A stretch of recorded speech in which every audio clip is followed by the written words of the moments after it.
নতুন কাহিনী, গল্পে গাথা মঞ্জুরি, সবার মনের রূপ কথা,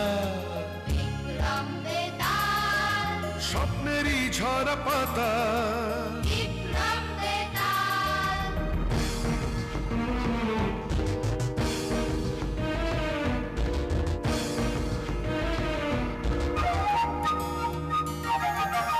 জীবনের মোড়কে গল্প হাজার, নীল লাল সাদা কালো রঙের বাহার, কল্পনায় রূপকথায় মিলে একাকার, তাই নিয়ে আসছে পর্দায় এবার বিক্রম বেতাল, বিক্রম বেতাল, বিক্রম বেতাল, বিক্রম বেতাল।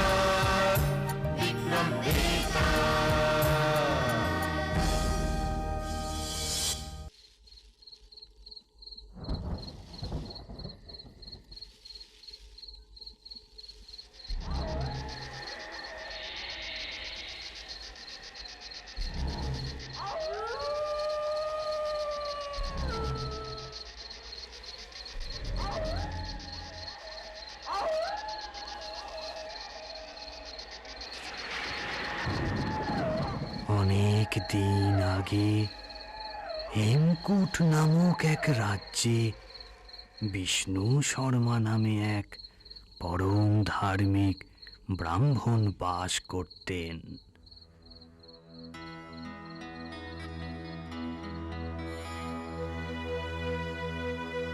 তার এক ছেলে ছিল, ছেলেটির নাম ছিল গুণাকর।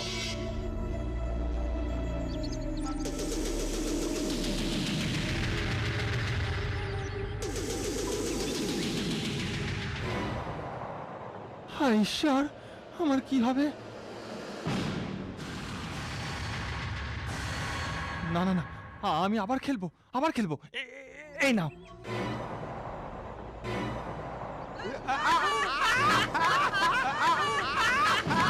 হায় ঈশ্বর।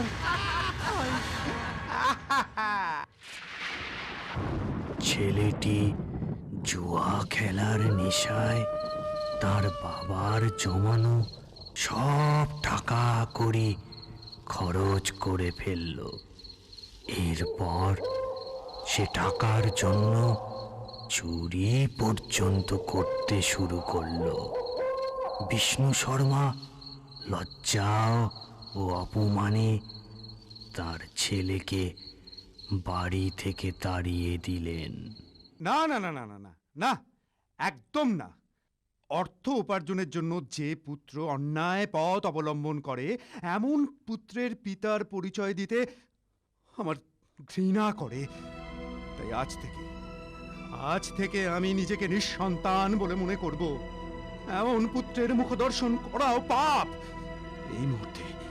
এই মুহূর্তে তুমি এখান থেকে চলে যাও, বেরিয়ে যাও, বেরিয়ে যাও, বেরিয়ে যাও এখান থেকে। আমার মতো এমন অধম সন্তানের এই পৃথিবীতে বেঁচে থাকাই সার। জন্মাবধি মাতা পিতার কোনো উপকারে তো আসতেই পারেনি, বরং শুধু অপকারই করেছি। তাই আর না। যতদিন না নিজেকে যোগ্য বলে মনে করব, ততদিন মাতা পিতাকে আমি এ মুখ আর দেখাবো না।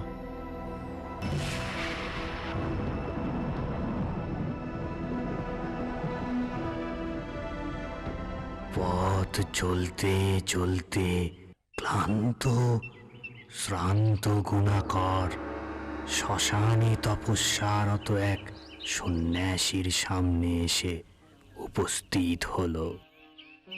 প্রণাম। কে তুমি বাছা?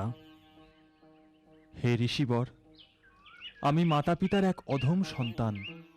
আজ পিতার ভৎসনায় আমি বেরিয়ে পড়েছি পথে পথে। বাছা, তোমায় দেখে তো মনে হচ্ছে তুমি খুবই ক্লান্ত, পরিশ্রান্ত।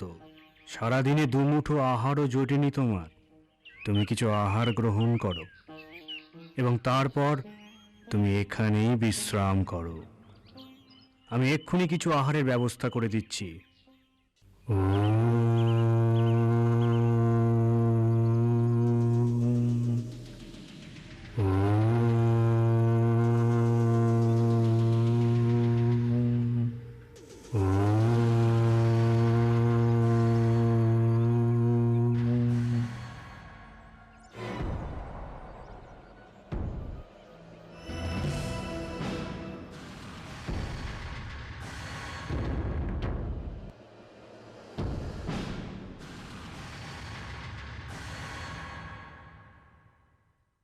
হ্যাঁ, এ কি?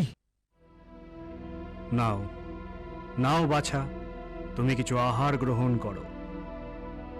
হ্যাঁ, মরার খুলিতে করে খাবার? না না না, এ আমি খেতে পারবো না, এ আমি খেতে পারবো না। ঠিক আছে, ঠিক আছে বৎস।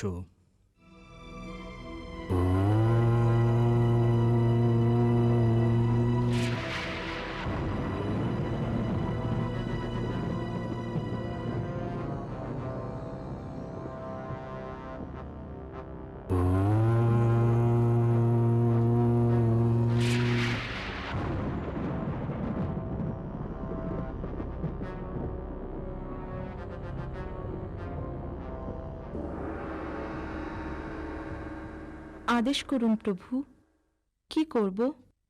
এই ব্রাহ্মণ বালক খুবই ক্ষুধার্ত, আমার আশ্রমের অতিথি, এর খাবারের ব্যবস্থা করো তুমি। যথা আজ্ঞা প্রভু।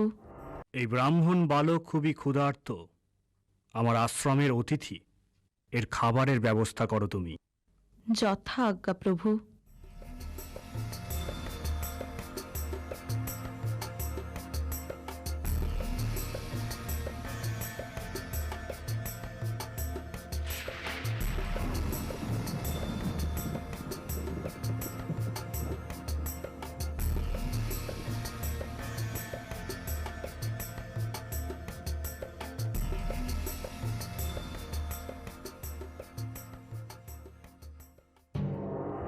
কি আশ্চর্য, কি অপূর্ব প্রাসাদ, কি সুন্দর!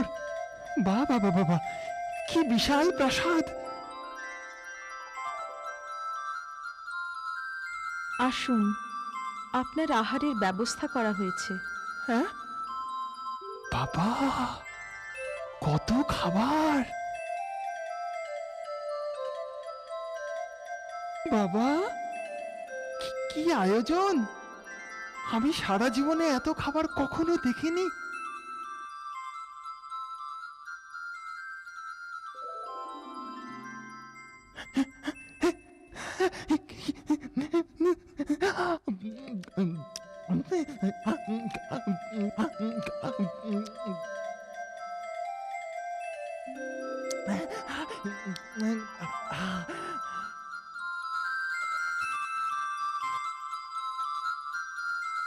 আসুন, আপনার বিশ্রামের আয়োজন করা হয়েছে, এবার আপনি বিশ্রাম করুন।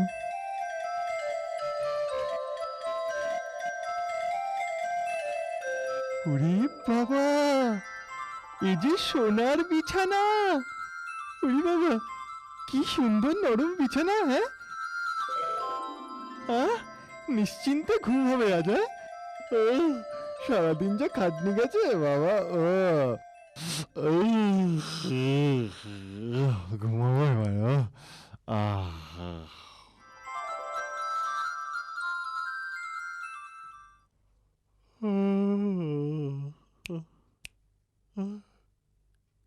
কি? হ্যাঁ, কি আমি কোথায়? আমি মাটিতে এলাম কি করে?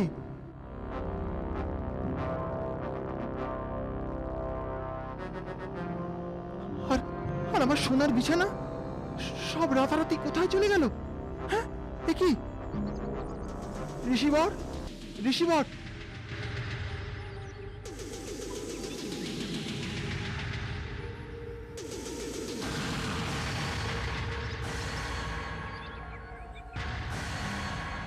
ঋষিবর, এ কি আশ্চর্য ঘটনা! রাতারাতি প্রাসাদ কোথায় চলে গেল ঋষিবর? রাতে শুয়েছিলাম সোনার পালঙ্কে, আর চলে এলাম মাটিতে। কি আশ্চর্য ঘটনা! আর আর সেই যক্ষকন্যা, তারা তো কোনো দেখা নেই ঋষিবর। যক্ষকন্যা এসেছিল যোগবিদ্যার প্রভাবে। প্রাসাদ, সোনার পালঙ্ক সবই এসেছিল আমার ওই যোগবিদ্যার প্রভাবে। প্রভু, প্রভু, আমি অজ্ঞ। তোমার জ্ঞানের ভাণ্ডার দাও আমায় প্রভু। আমায় আমায় এই বিদ্যা শিখিয়ে দাও প্রভু। বৎস, এ বিদ্যা অর্জন করা সহজ নয়। বহু কঠোর সাধনার পর এ বিদ্যা অর্জন করা যায়। তুমি নাবালক, তোমার পক্ষে এ দুরূহ কাজ করা সম্ভব নয়। আমি ঠিক পারবো প্রভু, আমি ঠিক পারবো। আমি কঠোর পরিশ্রম করব। আমাকে এই বিদ্যা শিখিয়ে দাও প্রভু। ঠিক আছে বৎস, তোমার অসীম ইচ্ছা দেখে আমি আমি প্রসন্ন হয়েছি। এ বিদ্যা আমি তোমায় শেখাবো। প্রভু, শোনো তবে, 40 দিন মাঝ রাতে গলা অবধি ঠান্ডা জলে ডুবে থেকে একাগ্র চিত্তে দেবী চণ্ডীর নাম জপ করবে তুমি। যথা আজ্ঞা প্রভু। ও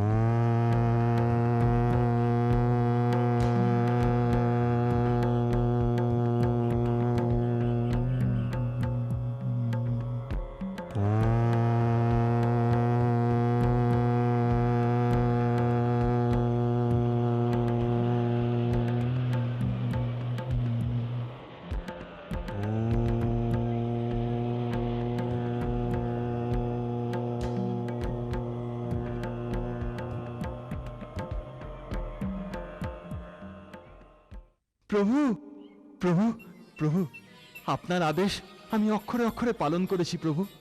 এবার এবার নিশ্চয়ই আমার শিক্ষা পূর্ণ হয়েছে প্রভু। না বৎস, আরো 40 দিন জ্বলন্ত আগুনে দাঁড়িয়ে ওই একইভাবে মন্ত্র জপ করতে হবে তোমায়।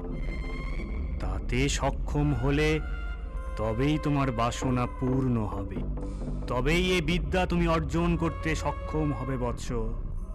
হ্যাঁ, আরো 40 দিন জ্বলন্ত আগুনে দাঁড়িয়ে। ঠিক আছে, ঠিক আছে প্রভু, কিন্তু তার আগে আমার একটা অনুরোধ ছিল। বলো, বলো কি তোমার অনুরোধ? অনেক দিন হলো আমি গৃহত্যাগ করেছি। বাবা মাকে দেখতে বড় ইচ্ছা হচ্ছে প্রভু। আগে বাবা মাকে আমি দেখে আসি, তারপর তারপর আপনার নির্দেশ মতো আমি কাজ করব। ঠিক আছে বৎস, তুমি যাও তোমার মাতা পিতার সাথে আগে দেখা করে এসো।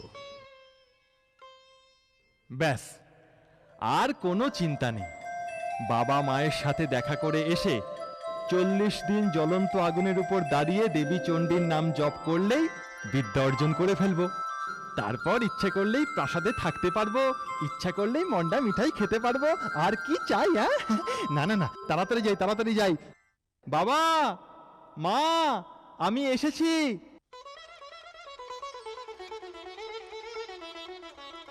বাবা, বাবা তুই এসেছিস? কোথায় ছিলি বাবা?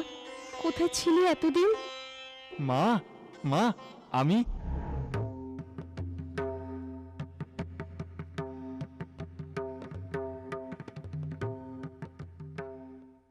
আমার শিক্ষা এখনো এখনো সম্পূর্ণ হয়নি, তাই আমায় ফিরে যেতে হবে মা। আমাদের আমাদের এইভাবে দুঃখ দিয়ে তুই চলে যাস না বাবা। যোগাভ্যাস করার বয়স এটা নয়। তার চেয়ে ঘরে থেকে সংসার করলেই তুই যোগাভ্যাসের ফল পাবি। বাবা, আমরা বৃদ্ধ হয়েছি, এখন আমাদের সেবা করাই তো তোর পরম ধর্ম। না বাবা, মায়াময় এই সংসার একেবারেই অসার। মায়া প্রপঞ্চময়। এই জগতে কেউ কারোর নয়, সবই ভুল। এই মায়াতে আবদ্ধ থেকে আর লক্ষ্যভ্রষ্ট হব না আমি। যে পথকে বেছে নিয়েছি তাকে আমি আর ছাড়তে পারবো না।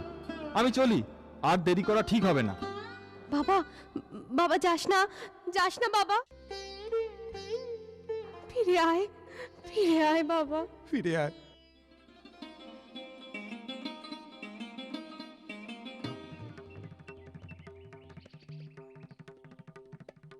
প্রণাম ঋষিবর। তুমি এসে গেছো? হ্যাঁ ঋষিবর। যাও, যাও, এবার 40 দিন জ্বলন্ত আগুনে দাঁড়িয়ে মা চণ্ডীর নাম জপ করো, তাহলেই তোমার শিক্ষা পূর্ণ হবে। যথা আজ্ঞা প্রভু।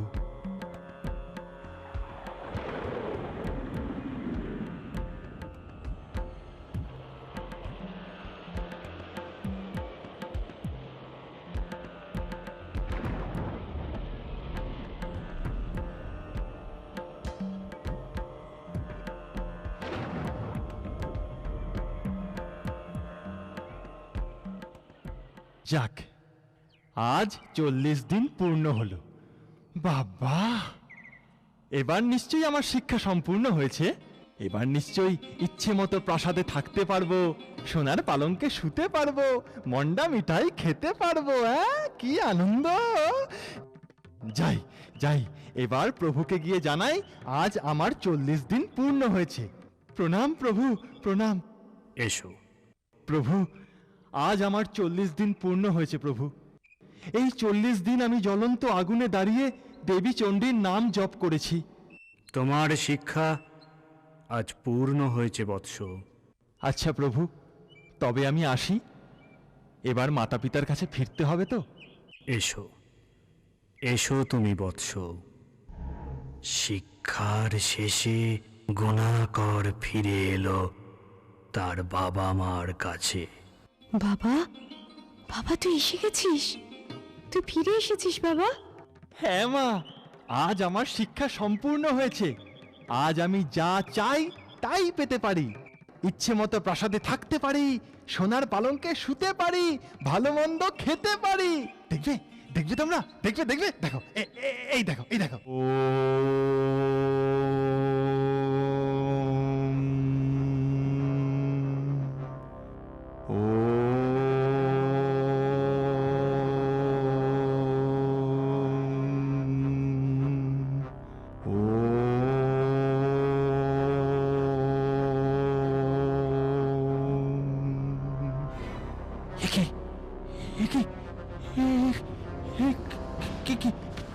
প্রাসাদ প্রাসাদ আসছে না কেন? আবার ডাকি, আবার আবার আবার। ওম ওম ওম। কি হলো? খাবার আসছে না কেন? খাবার আসছে না কেন? এ কি হলো প্রভু? এ কি হলো? এ কি হলো? এ কি হলো প্রভু? এ কি হলো?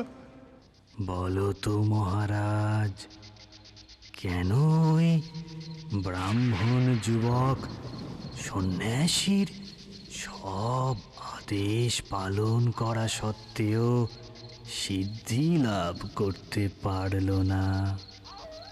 বলো, বলো মহারাজ, চুপ করে থেকো না, বলো। বেতাল, এর কারণ গুণাকর লোভের বশবর্তী হয়ে ওই বিদ্যার্জন করতে চেয়েছিল। তাই বিদ্যার্জনের ক্ষেত্রে তার একাগ্রতার বেশ অভাব ছিল। একাগ্র চিত্ত না হলে কোনো কাজেই সাফল্য লাভ বা সিদ্ধি লাভ কোনোটাই হয় না। যথার্থই তোমার উত্তর মহারাজ। জয় জয় হোক মহারাজ বিক্রমাদিত্য। কিন্তু মহারাজ, আমাকে নিয়ে যাবার শর্ত তুমি লঙ্ঘন করেছ।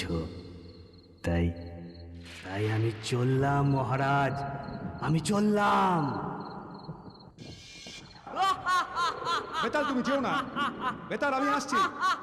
বেতাল, বেতাল, বেতাল, তুমি যেও না। বেতাল, বেতাল, আমি আসছি। বেতাল, তুমি যেও না। বেতাল, বেতাল, বেতাল যেও না। বেতাল দাঁড়াও, আমি আসছি। বেতাল যেও না। বেতাল দাঁড়াও, আমি আসছি।